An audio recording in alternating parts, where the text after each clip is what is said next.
Hello friends, welcome. Friends, pesky and unsolicited call has become a nuisance, and everybody must be a victim of these calls. And we are struggling to deal with it, and so many plans and execution strategies have been announced by TRAI, by DOT, and they have all failed. On 25th of February, on 15th of February 2024, Center constituted a committee to issue some draft guidelines. So if you look at this press release, which was posted on 24th of February, and Center constituted a committee to draft guidelines to address this issue of pesky promotional or unsolicited commercial call received by the consumer.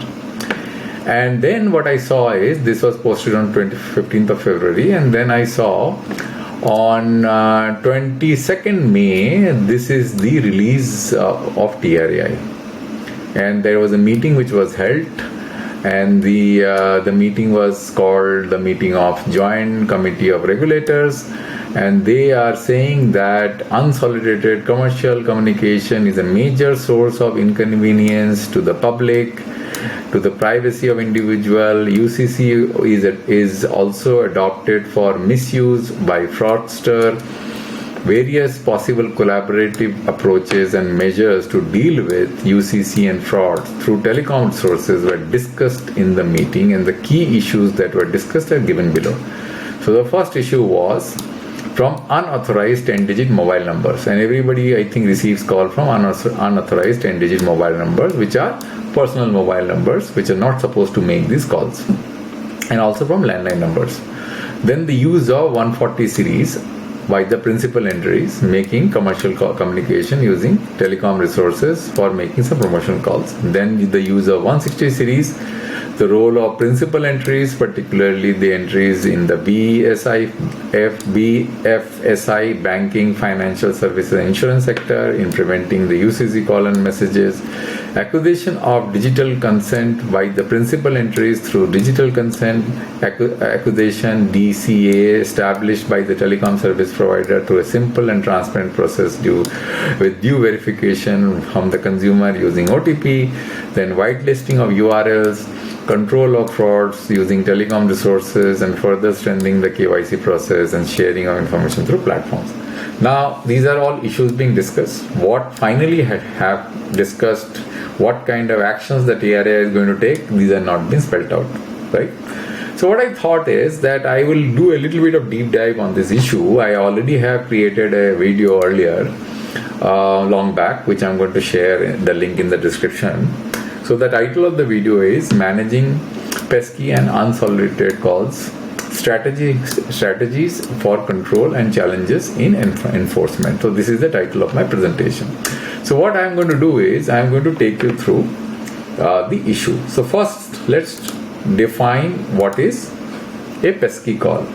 The pesky calls are generally unwanted phone numbers that are often made by telemarketers, scam artists, or automated system robocalls to sell products or services, and sometimes defraud the recipient. So basically these calls you don't want.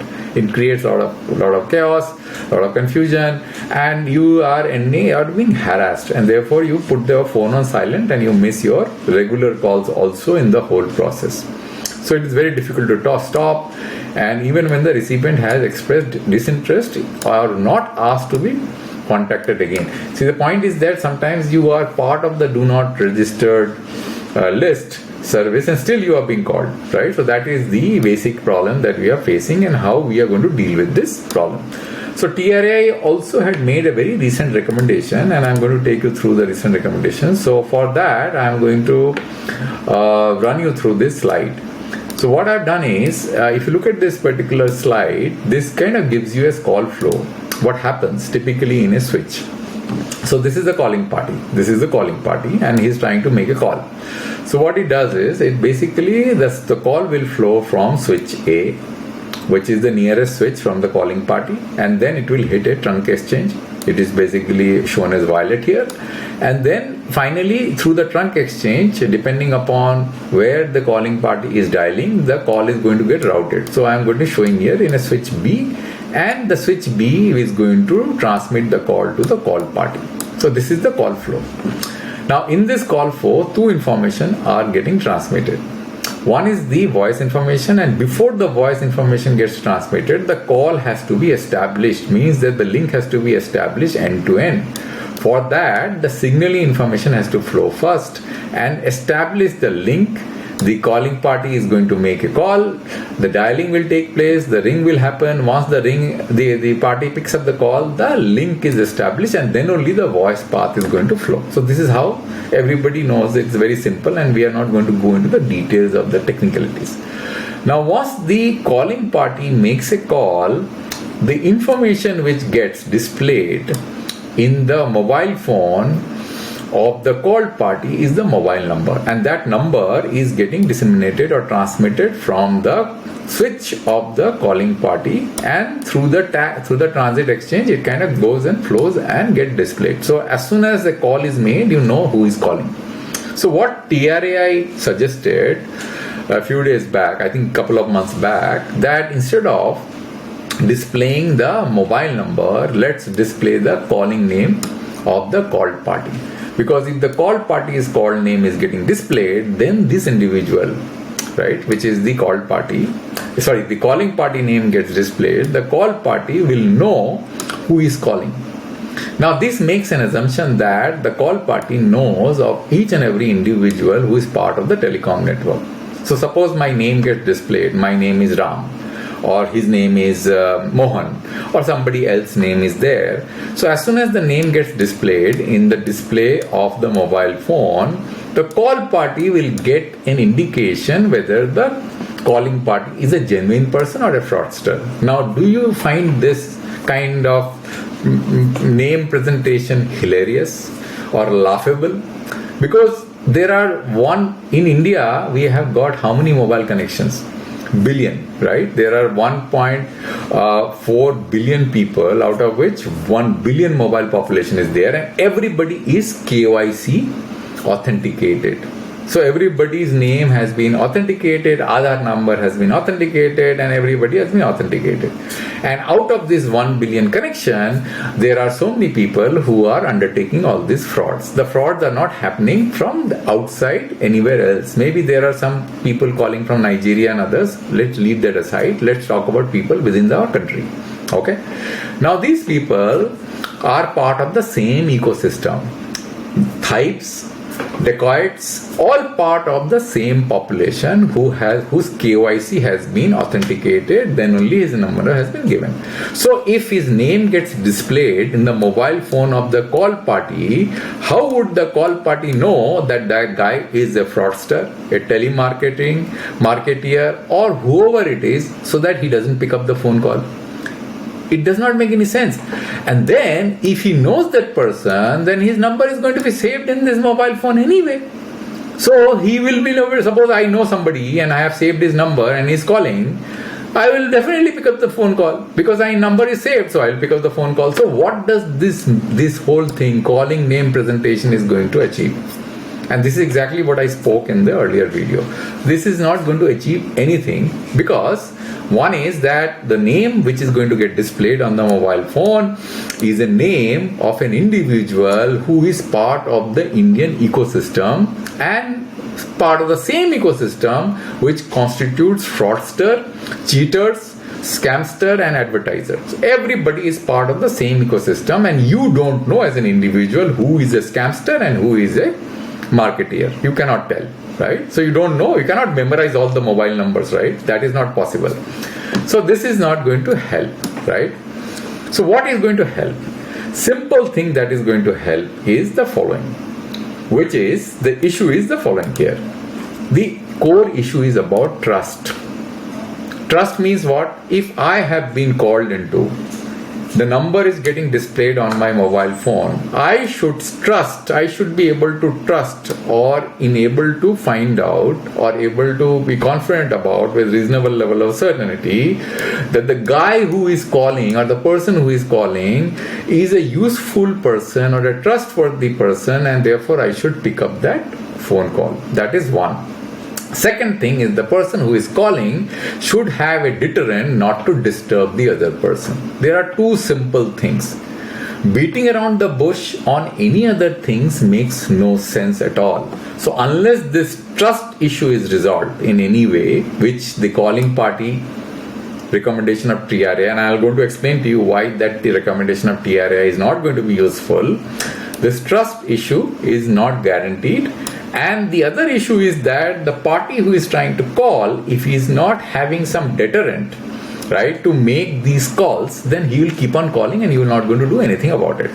So let's go to the first point, that why the TRAI's recommendation is not going to be of any value. The reason is as follows.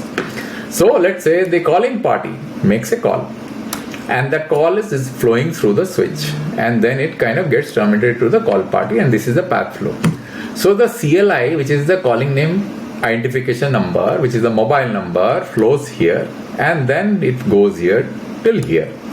Now let's say that you go through and execute the calling name presentation. The calling name presentation you have to anchor with the signaling information, that is the mobile phone information, right at the originating point of the call. It cannot be tied in between somewhere in the call. Let's say you cannot basically inject that information in between. Why? Because that guy who is seeing here, that thief with the phone and the computer, he will tamper with that information. So what it is going to do, as soon as the call is getting originated and it flows through the switch, the information will get transmitted to this thief. Is going to change the CLI. You're going to change the CLI. So the information of the mobile phone number which you see and the call party's information, like I am also getting a scam call right now, right? As I'm talking on the YouTube, talking to you, recording this video. So this information which is getting displayed on your mobile phone, the information about the calling party's CLI, that number you cannot trust, because that number will get tampered with.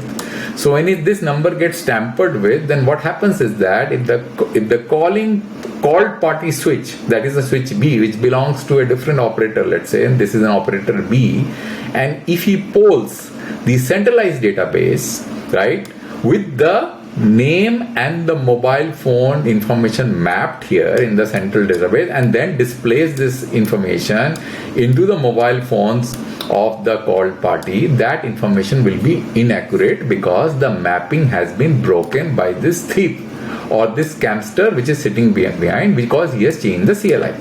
The CLI has been changed by this guy, and it is quite possible today. So what you have to do? You have to ensure that the calling party switch, this guy, switch A, he has to ensure that the information about the mobile phone, that is a CLI, plus the information about the name of the individual which is tied to the CLI is anchored together right at the point of call origination and is encrypted through a tamper-proof encryption algorithm. There is no other way to guarantee that this call originated and terminated and when it is being received, it is the guy who has made this call is right here. There is no way you can establish this unless and until you use this tamper-proof encryption algorithm. And why today there is a problem? Because the problem is that most of the switches in between do not support this transmission of this information, which is the coupling of the information, signaling information using tamper-proof encryption algorithm, because those switches are not upgraded to IMS. So you need to have IMS switches, right, which are capable of transmitting this information. So if you do not have that capability to tie these two information together, simply displaying calling name presentation into the called party's mobile phone will make no sense at all. It is going to be a waste of time and effort and money. So what we need to do? What is the solution? The solution is as follows. See, it could happen So what we spoke about? We spoke about the issue of trust. The trust is the most important issue. Now let's say that the call party, in order for the call party to trust that this calling party is the right party whose name is getting displayed or the number is getting displayed, he should be given the information by the switch or the service provider that the information that has been flowing out, the signaling information that has been flowing out, is being flowing through the network, tamper-proof, and is being received without any hacking in between. So if there are IMS switches which are capable of, if all the switches are IMS switches which are capable of transmitting the information, then this switch should have the capability to give a rating to this call, to the called party, that look, this call is an authentic call and you should trust the individual who is calling because both his name and the CLI has been authenticated and is now natively transmitting through end-to-end of the network. So I can verify it and I am there to certify this call as an authentic call. So that is one. So that will kind of boost some trust to the call party. Look, the call is an authentic call. But let's say there are some switch which are not capable of transmitting this information end to end because they are not IMS capable. Then this switch should be able to tell the call party that look, I am unable to verify this call. So since I am unable to verify this call, so this call is going to get a rating B. That you take this call at your own risk. I am not going to verify this call for you because I am unable to ensure that the signaling information that has been transmitted end to end is being encrypted and has not been tampered with. Then there is one more call which kind of originates from the international trunk exchanges. Those calls which are originating from international trunk exchanges, those calls cannot be controlled. You don't know who is calling because those guys are calling sitting in Nigeria or some other place, right? So those calls which are originating from the international exchanges, those calls have to be tagged as if that these calls are originating from the international exchanges with the right kind of category, maybe category C. So there could be possibility that there is a call which has originated from the international exchange with the right kind of CLI. Maybe it is coming from some Nigerian guy who has tampered with the CLI and it is showing as it kind of hits the Indian telecom network. The number can be a 10-digit genuine mobile number, and that mobile number will flow into the system as if that it has originated from the Indian geography. So that the service provider should be able to tell to the call party that look, I can't trust this call because this call has come from an international jurisdiction and that jurisdiction does not have any kind of weight for me to verify, even though the CLI appears to be originating from within India. Okay, so that way the trust can be established very clearly. The point of what? Trust. This trust can be established. Unless you do these three things which I mentioned, right, just now, there is no way to establish the trust. Presenting calling name, just like doing, because what TRAI has said that they know that the switches are not capable of doing this, so they are saying that the best way to implement this is to let the switch B, where the call is getting terminated, to pull the information from a centralized database and then kind of display this information to the call party, which is a completely useless thing because if the CLI in between is getting tampered with, then there is no point in polling through the centralized database because you will be polling a name of a different individual.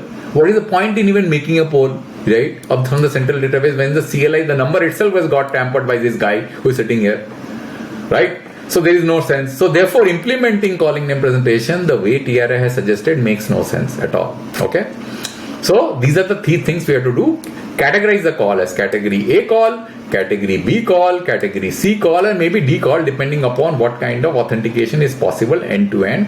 And that information has to be sent to the called party so that he can get alerted about the authenticity of the call, whether the call is coming from an international jurisdiction or local jurisdiction verified, where the authenticity of the caller is fully verified. Okay. Then comes a very important point. The point is about privacy. So this is the deterrent which I was talking about, right? India has already passed a privacy law. And the privacy law, the rules have to be created. So if the information that we are kind of getting shared, our information is getting stolen and is being shared to these people who are calling, if they hold this information and that information is violation of the privacy of the individual, and if there are laws in the country which kind of prevents that, penalizes those companies, or make sure those companies, individuals who are making these calls are substantially fined, then that is another deterrent. So there are only two ways to control it. Otherwise, we will be beating around the bush and we are not going to achieve anything. One is ensuring that the trust of the call in the individual who is being called can be established by categorizing the call as category A, category B, category C, category D, depending upon the level of authentication which a service provider can do. Second information is the deterrence. We have to have a privacy law in the country which has to be established. Otherwise, doing all these discussions is of no meaning. What you are going to achieve? Because I really don't know what are the finally outcome of these points. The role of principal entities, what we are going to achieve by this. We are not going to achieve unless you go straight and hit right on the nail on the head and execute this. Otherwise, we all as a consumer will keep on getting frustrated and we will never be able to trust any calls, and we have to keep our phones on silent mode ever. And you are going to keep missing important calls and you will get frustrated. I hope, friends, you understood the problem of this, and I actually have done a similar video earlier, but I wanted to basically push on this point again because this point is of close to my heart. Every day 15 calls are coming, every time, there are robocalls, there are people who are calling again and again, and genuine companies like American Express are calling, right? Every 10 calls I have received from American Express card, considered to be a premium card agencies. I do not know what is going on, and I think we are not addressing the issue. We are just passing our time, and just for the sake of doing meetings, we are doing meetings, right? So friends, I think you have understood this problem, and I hope that the TRAI is going to try maybe doing the work. I don't know, because these are not been mentioned here, only minutes of the meeting when the points have been clearly spelled out, but what they are doing I don't know. But I thought of expressing my opinion on this issue because this issue is a pretty important point which kind of hits the common man who is holding a mobile phone, and lakhs of crores of rupees are getting wasted.